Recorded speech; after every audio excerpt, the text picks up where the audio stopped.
This video is brought to you by Battlezoo Eldamon. This expansion to Pathfinder 2nd Edition and D&D 5e is a Pokemon-style rule set that will allow all players to collect, befriend, train, and evolve 160 different Eldamon. Join the Kickstarter campaign for Battlezoo Eldamon today.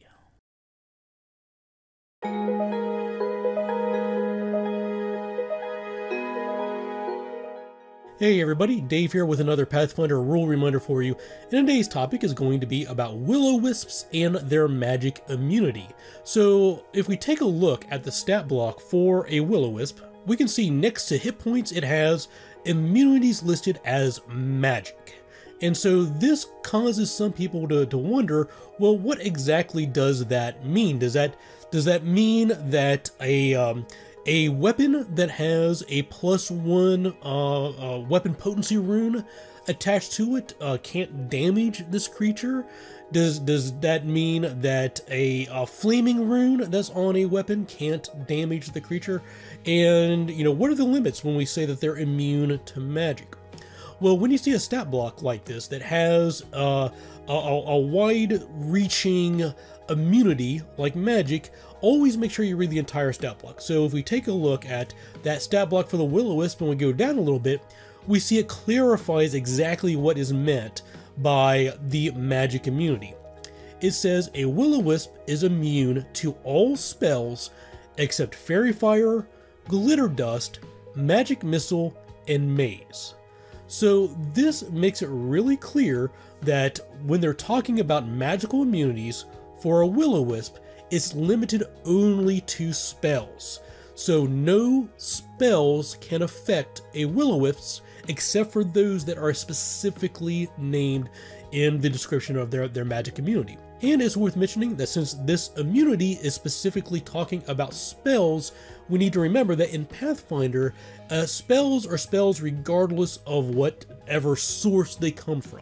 So it doesn't matter if you're casting the spell with your own spell slots, or if you're casting it from a scroll, or using a staff or a wand. It doesn't matter. Those are all spells, and none of them will be able to affect a Will-o Wisp, except if, again, is one of those few spells that are specifically called out, like Magic Missile. So what does this mean for magical weapons? Well, it means magical weapons are not affected at all by the magic immunity, and therefore will be completely effective against the Will-o Wisp. So if you have a +1 longsword, then even though that weapon has the magical trait, it's not a spell, it can still function against the Will-o Wisp just like any other magic ability except for spells. And this does get into a little bit of a tricky area, because now what if we say that this is a +1 flaming longsword?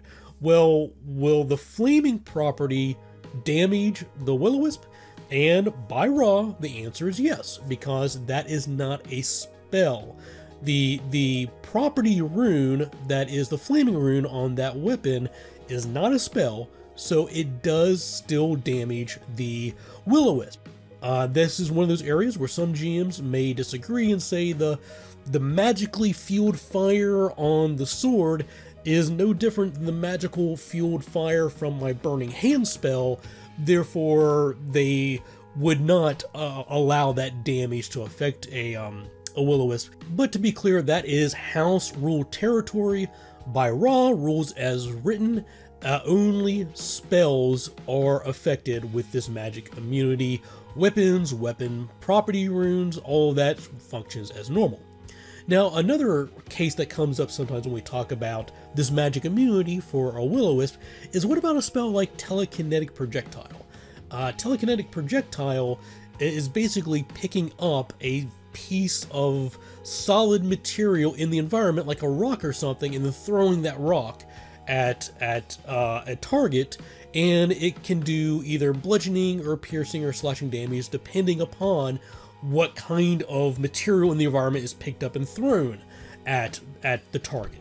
So would that affect a Will-o Wisp? Because if you're picking up a rock and you're throwing it, that does bludgeoning damage, is not immune or resistant to bludgeoning damage.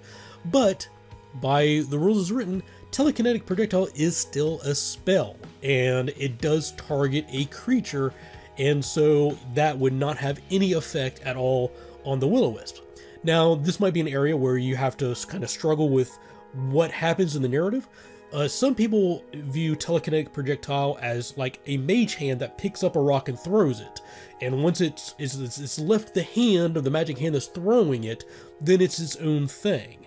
Other people view telekinetic projectile as like a sphere of telekinetic energy, possibly, you know, invisible energy that lifts up the rock and has it like in a shell of magic energy that then carries it to the target.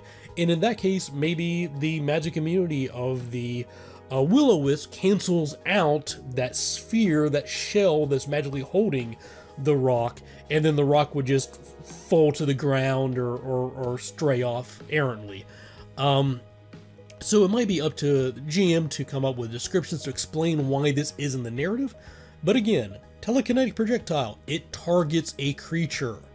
If it is targeting a Will-o Wisp, then it will not have any effect because it is a spell and they're immune to all spells except for those that are specifically called for. So that's it for today. If you have any questions, please leave those in the comments. If you have any suggestions for future rule reminders, please leave those in the comments as well.